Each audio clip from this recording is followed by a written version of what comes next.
बिस्मिल्लाहिर्रहमानिर्रहीम। अल्लाहुम्मा सल्लि अला सय्यिदिना व मौलाना मुहम्मदिन व आले मुहम्मद व बारिक वसल्लम।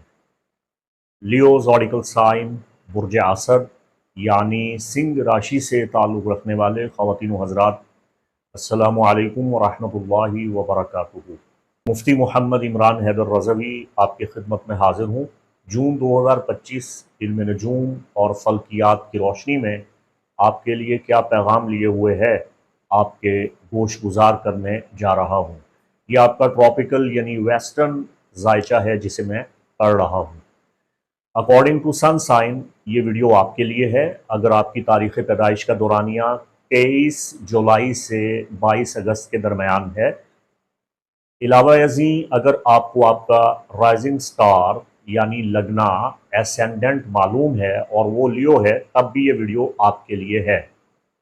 जून की 17 तारीख तक मरी आपके जायचा के पहले घर में पीक पे मौजूद है, हालत औज में है, जिसने आपकी दिफाई पोजीशन को मजबूत बनाया है, आपको आपके दुश्मनों पे फतह याद किया है, आपकी जज्बातियत में भी इजाफा किया है, लेकिन आपके अज़म को, आपके इरादे को मुस्तहकम किया है, आपको सेहतियाब बनाया है, तंदुरुस्त तवाना बनाया है और आपको बहादुर बनाया है। लियो वैसे भी एडवेंचर पसंद होते हैं, मुतहर्रिक होते हैं, फायर साइन है और फायर साइन में फायर प्लैनेट मार्स जो कि यूनिवर्स का वॉरियर है, आपके लिए बहुत फ़ायदा मंद साबित हुआ है। आपके कॉन्फिडेंस में, आपके एतमाद में बहुत इजाफा हुआ है, आपकी नशोनुमा में बढ़ोतरी देखने को मिली है। 6 जून 2025 से लेकर 4 जुलाई 2025 तक ज़ोहरा आपके जायचा के 10वें घर में क़याम करने वाला है। आपका कैरियर बूट्स होने लगा है। आपके कैरियर जोन में ज़ोहरा का क़याम आपको सरप्राइजेज़ देगा, आपका कैरियर ब्राइट होगा, आपका फ्यूचर बहुत रोशन और दरख्शां होने वाला है। फिर 26 जून का दिन इस पूरे महीना में आपके लिए सबसे ज़्यादा मुबारक, साद और बरकतों वाला दिन है। ये वो दिन है जिस दिन आपकी दुआएं कबूल हो सकती हैं। सच बोलिए, एतमाद के साथ, फ़ख्र के साथ और इज़्ज़त नफ्स को बरकरार रखते हुए अच्छी गुफ्तगू करने से आप अपनी किस्मत को बामे उरूज तक पहुँचा सकते हैं। 24 मई 2025 से लेके 1 सितंबर 2025 तक सैटर्न एरीज में आपके जायचा के 9वें घर में मौजूद है और ज़ुहल का आपके जायचा के 9वें घर में होना आपके लिए एक अच्छे और मुबारक दौर का आगाज़ है। ज़ुहल आसमान में आपके जायचा के 9वें घर में होते हुए आपसे नज़र तसलीस कायम कर रहा है। सैटर्न ट्राइन लियो अक्टूबर में सैटर्न को रेट्रोग्रेड होगा और ये पीछे हटना शुरू हो जाएगा और एक बार फिर आपके जायचा के 8वें घर में आ जाएगा। तो अक्टूबर 2025 से लेके फरवरी के आगाज़ 2026 तक कुछ मुश्किलात आपके सामने आएंगी, लेकिन फरवरी 2026 के बाद मुसलसल ज़ुहल आपके जायचा के 9वें घर में क़याम करेगा। आपके बैरून मुल्क सफ़र की रुकावटें दूर कर देगा। कवी इम्कानात हैं कि आप हज और उम्रा या मुबारक नेक सफ़र की सआदत हासिल करेंगे। इसके अलावा बैनुल अक़वामी सतह पे आपके ताल्लुकात फ़रोग़ पाएंगे। बैरून मुल्क अगर आप सफ़र करना चाहते हैं तो आप सफ़र कर पाएंगे। आपकी ज़िंदगी में जो तजर्बा और मुशाहिदा से आपने सबक हासिल किए हैं, उनकी रोशनी में आप अपनी ज़िंदगी में वुसअतें और तरक्कियाँ लेके आएंगे।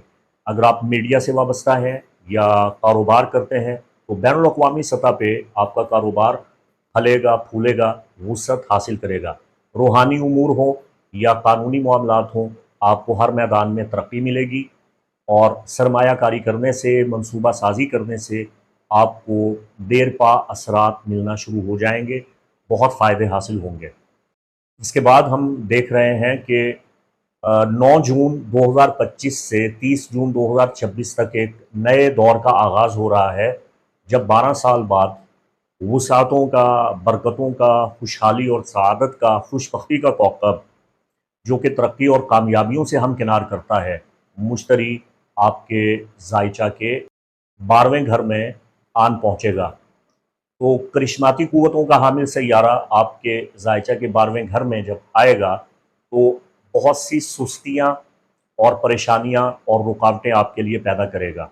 चूँकि 12वें घर का मुश्तरी किसी भी सूरत में, किसी भी एस्ट्रोलॉजिकल सिस्टम में मुनासिब या अच्छा नहीं होता। आपको तरक्की के लिए बहुत ज़्यादा जतन करने पड़ेंगे, कोशिश करना पड़ेगी। आपकी सेहत ख़राब हो सकती है, ज़हनी सेहत भी मुतासिर हो सकती है। काम का दबाव आपको ज़हनी तौर पे मफलूज कर देगा। आप डिप्रेशन का शिकार हो सकते हैं, ज़हनी तनाव का शिकार हो सकते हैं। रूहानी उमूर में वजीफ़ा करने से, अमल करने से आपको नुकसान हो सकता है। आपका वजदान और नफ्सियात, तमाम रूहानी सलाहियतें मुतासिर होती हुई नज़र आ रही हैं।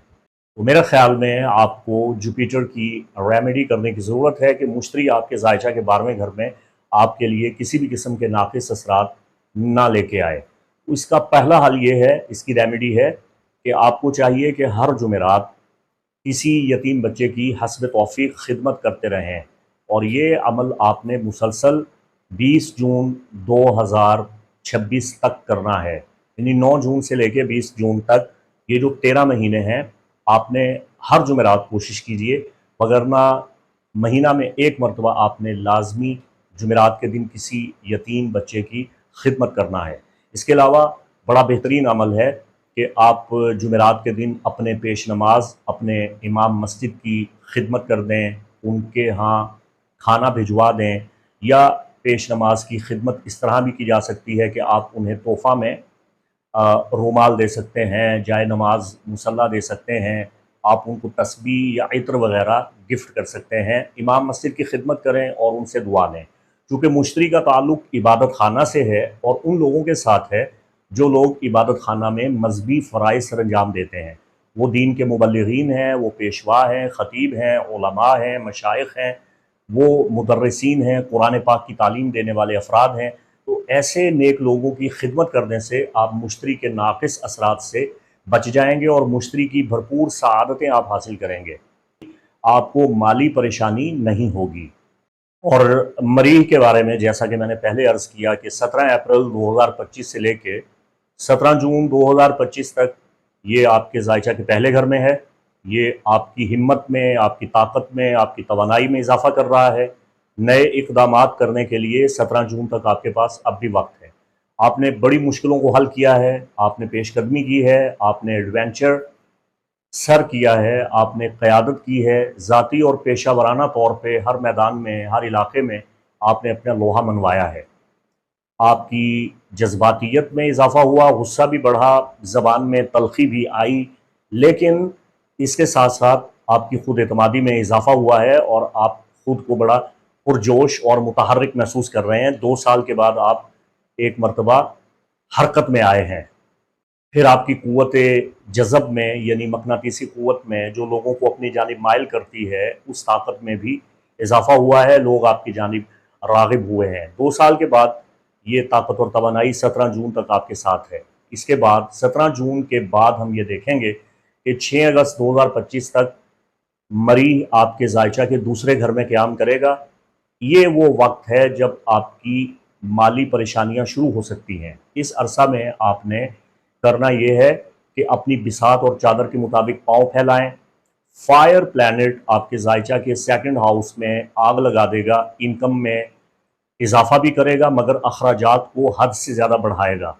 तो ज़रूरत से ज़्यादा मसारिफ़ पे कंट्रोल करें, फ़ज़ूल ख़र्ची से इज्तनाब करें, अपनी कनात और किफ़ायत शियारी और बचत को मद्देनज़र रखें ताकि आपको किसी भी किस्म की परेशानी का सामना ना करना पड़े। तो बजट बनाना आपके लिए बहुत बेहतरीन रहेगा। ज़रूरत से ज़्यादा खर्चना आपके लिए नुकसानदेह होगा। लेकिन अगर आप ये चाहते हैं कि मरीह आपके ज़ायचा के दूसरे घर में 17 जून से 6 अगस्त तक आपकी इनकम में इजाफ़ा करे, उसके लिए आपको एक रेमेडी करना होगी। हर मंगल के दिन 10 मेहनत कश मज़दूर अफराद को खाना खिला दीजिए 17 जून के बाद 6 अगस्त तक। इस दौरान आप जिस दिन भी आपको मौका मिले, रोज़ मंगल, ट्यूसडे, आप मेहनत कश, जो जफाकश लोग हैं, मेहनत मजदूरी करने वाले मजदूर लोग हैं, 10 मजदूरों को खाना खिलाने से आपकी किस्मत खुल जाएगी और मरीज़ आयशा के दूसरे घर में आपको बेपनाह दौलत से नवाजेगा, अल्लाह की बख्शी हुई ताकत और तासीर से। तो ये आपके जायचे का मुख्तसर और जामे अहवाल है जो मैंने आपकी खिदमत में पेश कर दिया है।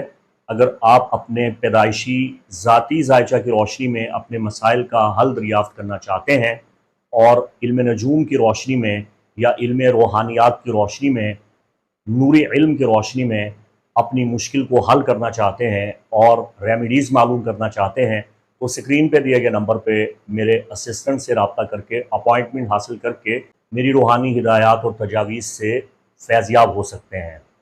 स्क्रीन पे दिए गए नंबर पे आप राबिता कर सकते हैं। अगर आपने मेरा चैनल सब्सक्राइब नहीं किया है तो इसे सब्सक्राइब कर लीजिए ताकि मेरे वीडियो बर वक्त आप तक पहुँचते रहें। इंशाअल्लाह मज़ीद तफ़सीलात के साथ नए वीडियोज़ के साथ आपकी खिदमत में हाज़िर होता रहूँगा। ईद कुर्बान की बहुत बहुत पेशगी मुबारकबाद। अल्लाह आपका हामी व नासिर। खुश रहें, खुशहाल रहें, सलामत रहें, बाकरामत रहें। वस्सलामु अलैकुम व रहमतुल्लाहि व बरकातुहू।